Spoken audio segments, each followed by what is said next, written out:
Okay, let's dive right into this. Welcome to today's Explainer, where we are looking at something, well, truly massive in the frontier AI space. We're unpacking the brand new developer documentation for Kimi K3. If you're an engineer, a builder, or really anyone looking to construct autonomous AI agents, you're absolutely going to want to pay close attention.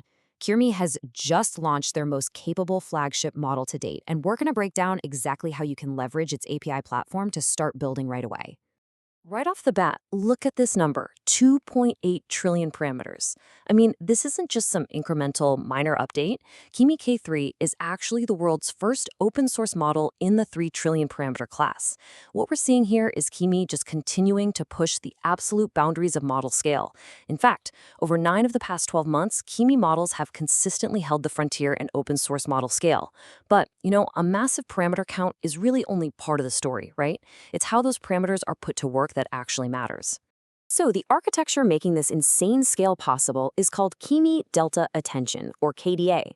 Together with attention residuals, this hybrid linear attention mechanism basically allows information to flow much more smoothly through massive sequences and much deeper models. But there's actually more under the hood. K3 uses a stable latent mixture of experts framework that is incredibly sparse.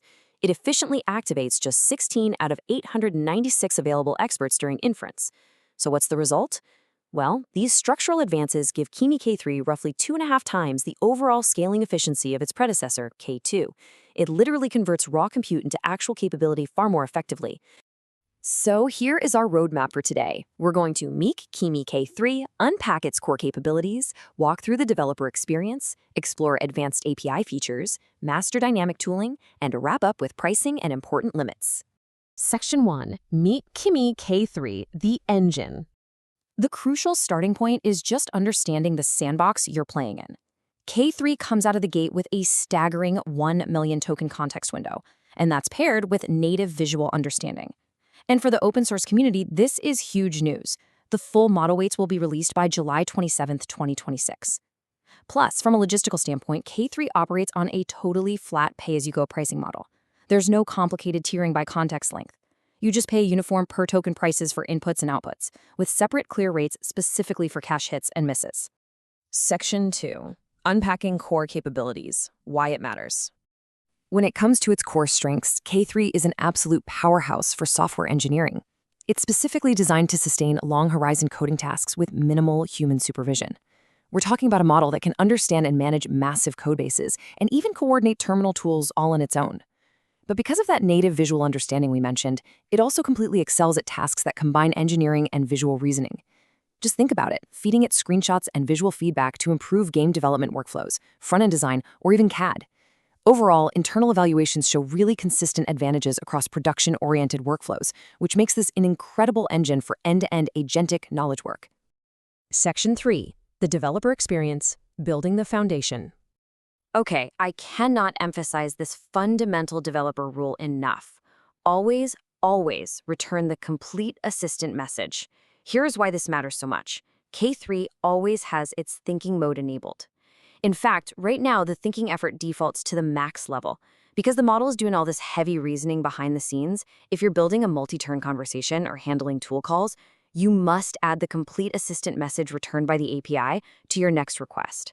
Don't just keep the final content. It literally needs the whole package to maintain its train of thought. Now, when you're interacting with the API, you'll likely use streaming for a much better user experience.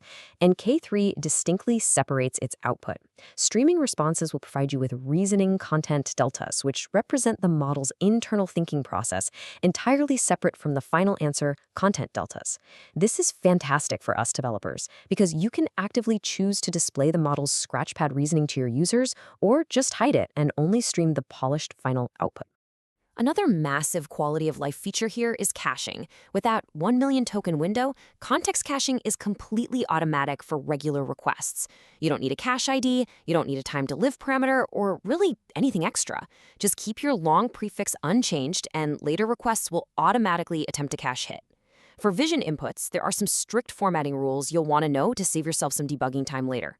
Your content must be an array of objects, not a serialized string. Also, it doesn't support public image URLs. You absolutely must pass your images via base64 encoding or use the internal ms:/file ID format. Section 4. Advanced API features. Precision control. And this brilliantly illustrates two powerful ways you can mold the API to your exact needs. On the left, we have structured output. If you need rigid data, you just use JSON schema with strict equals true to constrain the final message content. Just remember to parse that specific field, not the reasoning content. On the right, we have partial mode. By adding an assistant message with partial equals true at the very end of your messages array, you can actually force the model to seamlessly continue generating text from a specific prefix you've provided. This is incredibly useful for guiding the model's output formatting right from the jump.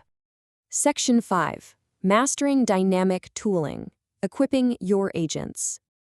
Honestly, this feature is incredibly slick.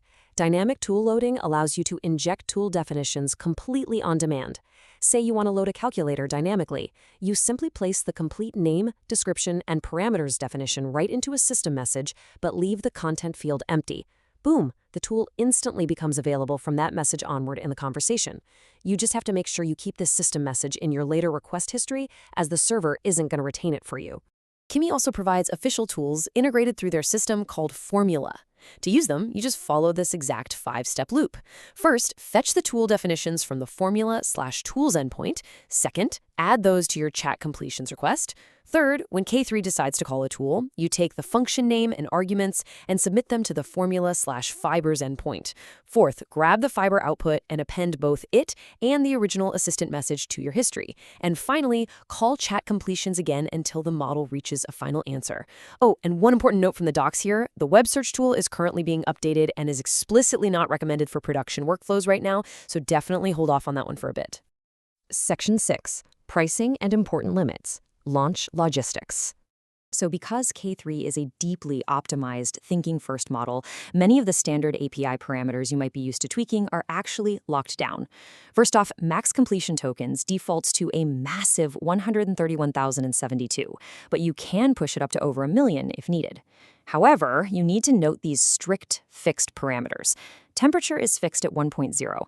Top P is fixed at 0.95, the N parameter, the number of choices, is fixed at 1, and both presence and frequency penalties are fixed at 0.